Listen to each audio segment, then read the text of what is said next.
Good evening students. आज हम topic करेंगे relation.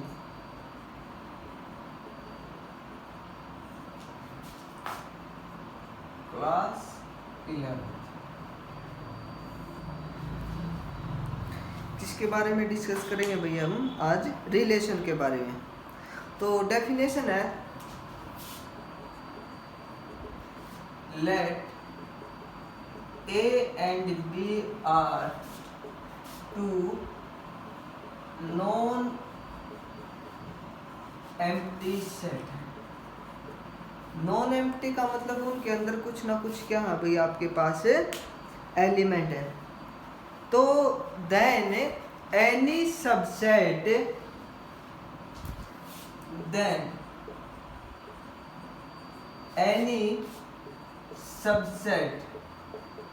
of R from A to B, तो उसको हम क्या बोलते हैं भाई? रिलेशंस उसको हम बोलते हैं। जो रिलेशन होता है, relation is subset of A cross B का होता है। फॉर एग्जाम्पल A सेट है 1 2 3, B सेट है 4 5। तो यहाँ से A क्रॉस B कितना होगा? 1 4 1 5 2 4 2 5 3 4 3।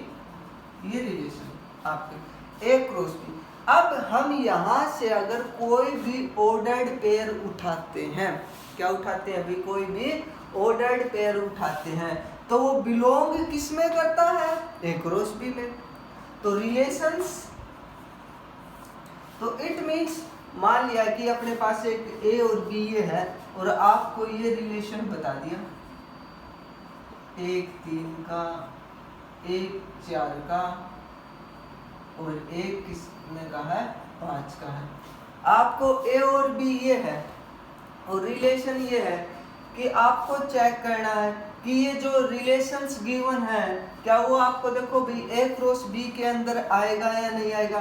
तो हम कहेंगे कि A क्रॉस B के आपके पास ये बन गए भी, A क्रॉस B के एलिमेंट ये आ गए। अब देखो, अब यहाँ से कोई भी रिलेशन गिवन है कि 1 और 4 है और 1 और 5।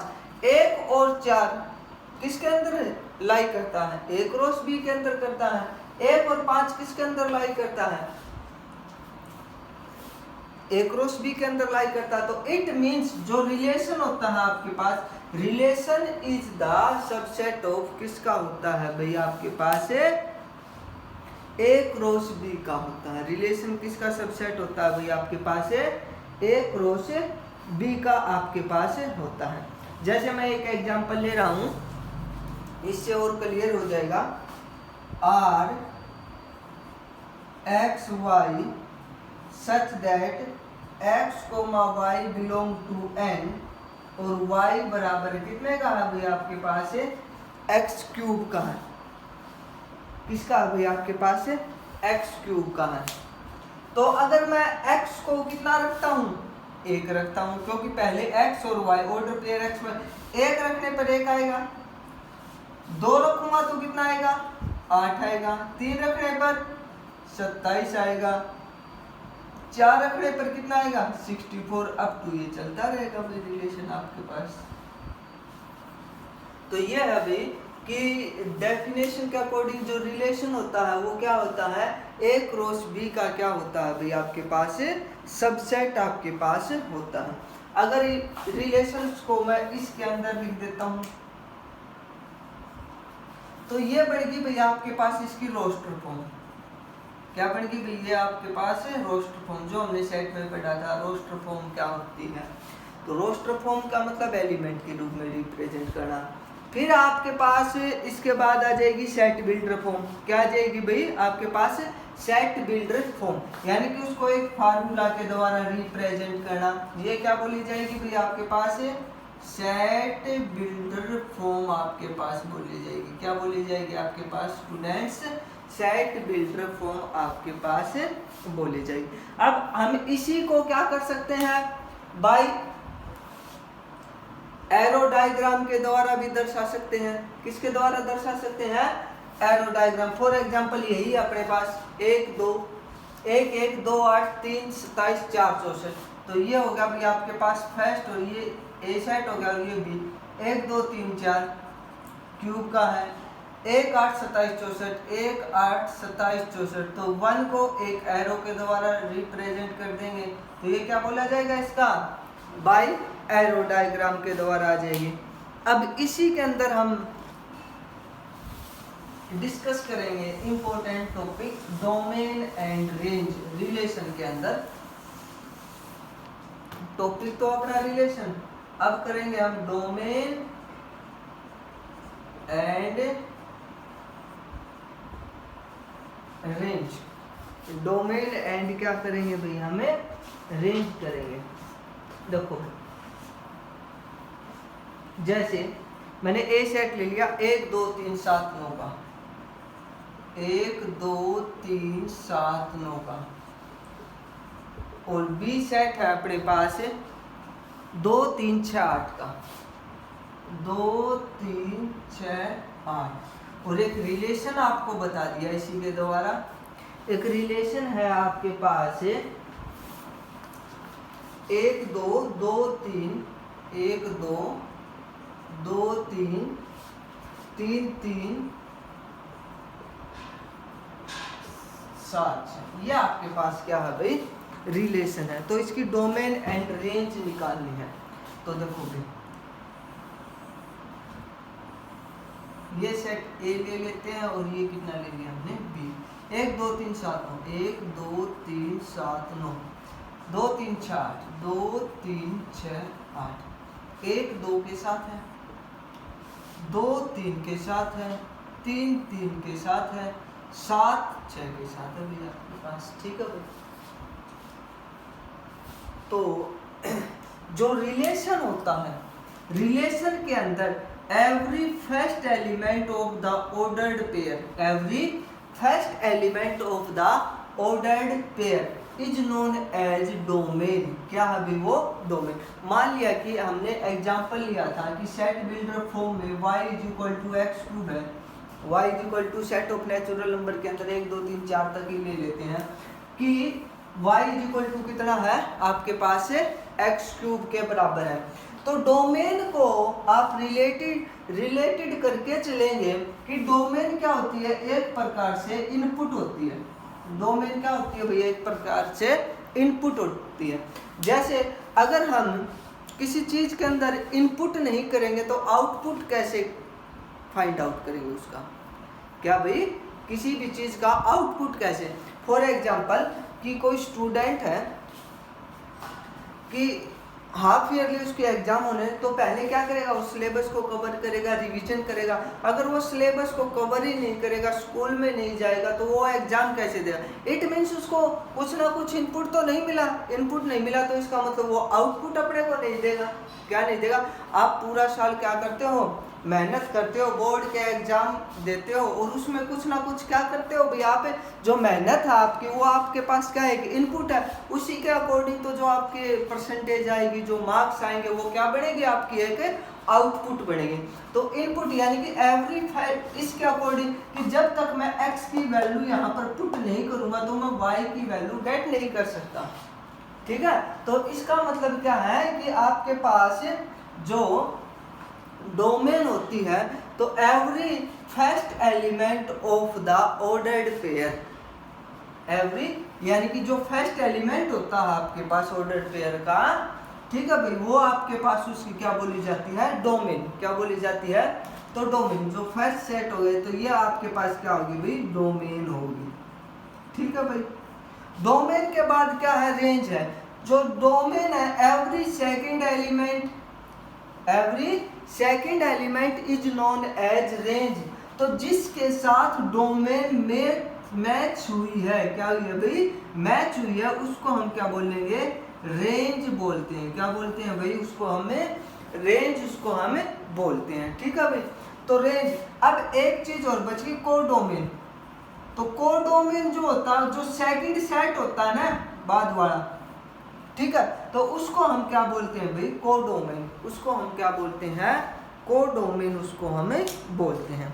तो ये था भाई आपके पास डोमेन, रेंज एंड कोडोमेन का। अब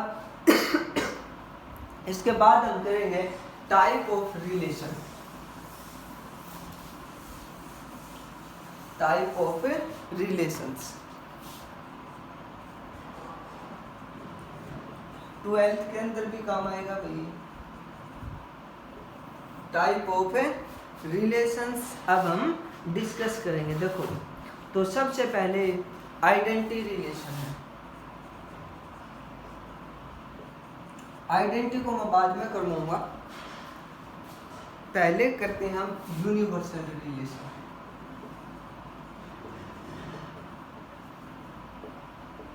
कोई ए सेट है, ए क्रॉस ए के जो हर एक आपके पास क्या बनेंगे भाई, आपके पास ऑर्डर्ड पेयर बनेंगे। तो यूनिवर्सल रिलेशन किसके बराबर हो जाएगा, एक एक, दो एक दो, दो एक और दो दो के बराबर आपके पास हो जाएगा। तो यूनिवर्सल रिलेशन क्या होता है, एक रिलेशन होता है R in a set A, in a set A is called universal relation on A if R बराबर है किसके होता है भाई, आपके पास ए क्रॉस ए के इक्वल होता है। इसके बाद है void relation. It means relation जो वो आपके पास किसके इक्वल है, फाइव के इक्वल है। किसके इक्वल है भाई, फाइव के इक्वल है। अब इसके बाद है इनवर्स ऑफ रिलेशन। रिप्रेजेंट करेंगे आर के ऊपर -1 लगा।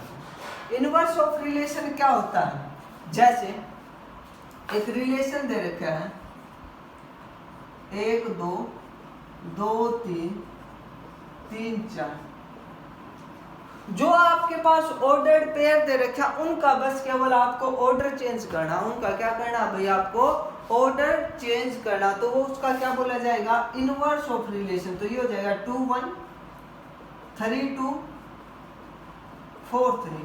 तो ये क्या बोला जाएगा भाई, आपके पास इनवर्स ऑफ रिलेशन आपके पास बोला जाएगा।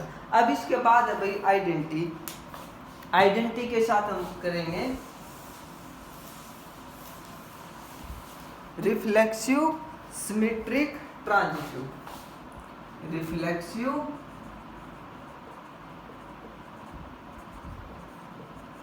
सिमेट्रिक और transitive. Identity relation, reflexive relation, symmetric और ट्रांजिटिव रिलेशन। ए सेट ले लिया मैंने 1 2 3 का, तो एक रिलेशन बना दिया मैंने 1 1 2 2 3 3, और इसके अंदर एक और लिख दिया 2 3। कितना लिख दिया भाई हमने, 2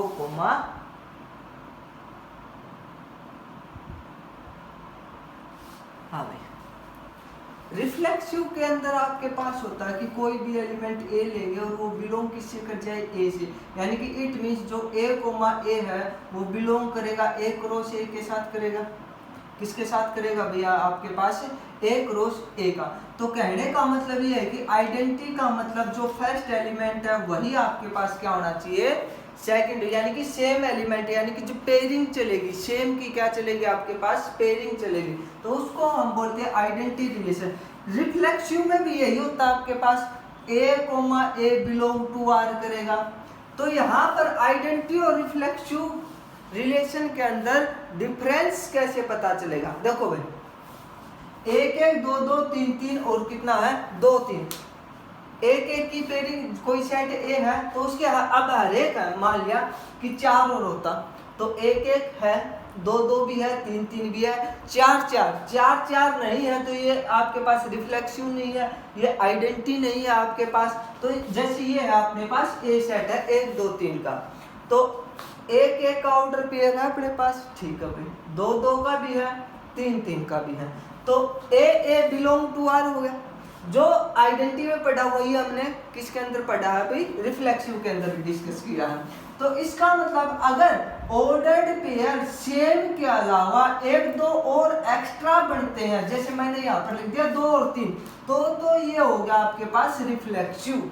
क्या हो जाएगा, ये आपके पास रिफ्लेक्सिव हो जाएगा। अगर मैं इसके अंदर से 2,3 हटा देता हूँ, फॉर एग्जाम्पल रिलेशन बना दिया 1 1 का, 2 2 का और 3 3 का, तो इसका मतलब ये होगा आपके पास आइडेंटिटी रिलेशन, यानी कि जो ऑर्डर पेयरिंग आपके पास है इनकी, उसके अलावा एक्स्ट्रा ऑर्डर पेयर नहीं होना चाहिए भैया आपके पास, तो वो क्या होता है, आइडेंटिटी रिलेशन होता है। अगर एक्स्ट्रा ऑर्डर पेयर है तो रिफ्लेक्सिव। तो हम यहाँ से कंक्लूजन निकालते हैं कि every identity relation is reflexive but converse में और मे नॉट, बट कन्वर्स में और मे नॉट, हो भी सकता नहीं भी। अगर एक्स्ट्रा पेयर नहीं है तो हम उसको रिफ्लेक्सिव बोलेंगे, रिफ्लेक्सिव के साथ आइडेंटिटी बोलेंगे, ठीक है भाई। तो आइडेंटिटी, तो एवरी आइडेंटिटी रिलेशन तो वो आपके पास रिफ्लेक्सिव होता, बट कन्वर्स ट्रू भी हो सकता और नहीं भी हो सकता। अब हम इसके बाद करेंगे सिमेट्रिक। तो सिमेट्रिक क्या था, अगर ए कोमा बी कोई ऑर्डर पेयर है, बिलोंग करता आर में, फॉर एग्जांपल अब यहां से हम एक नया रिलेशन बना के चल रहे हैं, हम 1 2 2 1 3 1, ये आपके पास रिलेशन है। तो ए बी, ठीक है भाई। तो इसके अंदर कोई भी हम ऑर्डर पे उठाएंगे, जो रिलेशन दे रखा है उसी के अंदर चेक करना कि वो 100% ट्रू होना चाहिए। अगर 0.1% भी आपके पास फॉल्स कंडीशन आता है तो वो इसका मतलब वो इन केस कैटेगरी के अंदर जो भी हम चेक कर रहे हैं वो उस टाइप का रिलेशन नहीं होगा।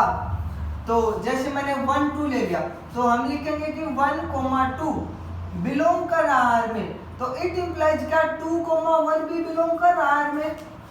अगर कर रहा है तो यस, हाँ वो सिमेट्रिक हो जाएगा, अदरवाइज नॉट। तो अगर ये नहीं है कि हमने क्या है भाई, एक ही के ऊपर क्या करना है, अपने को चेक करना है, ठीक है भाई। तो हम ये भी करेंगे कि उसमें जितने भी आपके पास ऑर्डर पेयर दे रखे हैं उन सभी के ऊपर क्या करना है, चेक करना है। तो 3,1 बिलोंग टू आर है, तो 1,3 डजेंट बिलोंग टू आर है, तो इसका मतलब इस केस के अंदर ये सिमेट्रिक नहीं होगा।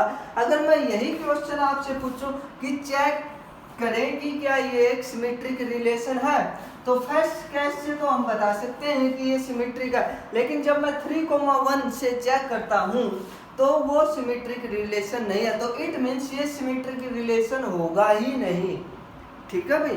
तो आपको क्या करना है कि उसमें जितने भी ऑर्डर पेयर हैं उन सभी के ऊपर 100% कंडीशन क्या होनी चाहिए, वो अप्लाई आपके पास होनी चाहिए। इसके बाद है ट्रांजिटिव। ट्रांजिटिव क्या होता है, अगर ए कोमा बी बिलोंग करे आर में, बी कोमा सी बिलोंग करे आर में, तो it implies A comma C भी बिलोंग किसके अंदर करना चाहिए, रिलेशन के अंदर। फॉर एग्जांपल 1 2 हो गया, 2 1 हो गया, तो 2 से 2 तो कितना हो गया, 1। तो ए बी होगा, बी सी होगा, तो ए सी बी बिलोंग कर रहा है। एक्स्ट्रा एग्जांपल ले लेते हैं, 1 2 2 3, तो 1,3, तो 1 2 हो गया, 2 3 हो गया, 1 3 हो गया। अगर 1 3 की जगह अपने पास 3 1 होता तो ये आपके पास ट्रांजिटिव रिलेशन नहीं होता आपके पास, ठीक है भाई। अब इसके बाद है नंबर ऑफ रिलेशन। क्या भाई आपके पास है number of relation, total number of relation.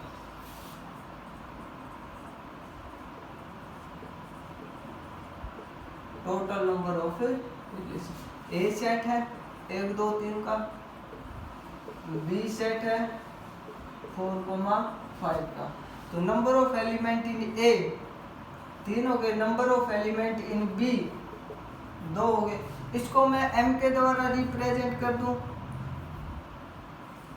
और इसको मैं n के द्वारा, तो टोटल नंबर ऑफ रिलेशन होता है 2 की पावर mn। का मतलब है कि पहले सेट में कितने एलिमेंट है, दूसरे सेट में कितने हैं, तो पहले में 3 है, दूसरे में 2, तो 3 दूनी 6, तो 2 की पावर 6 कितना हो जाएगा 64। इसके अंदर टोटल नंबर ऑफ क्या आ जाएंगे, रिलेशंस आ जाएंगे।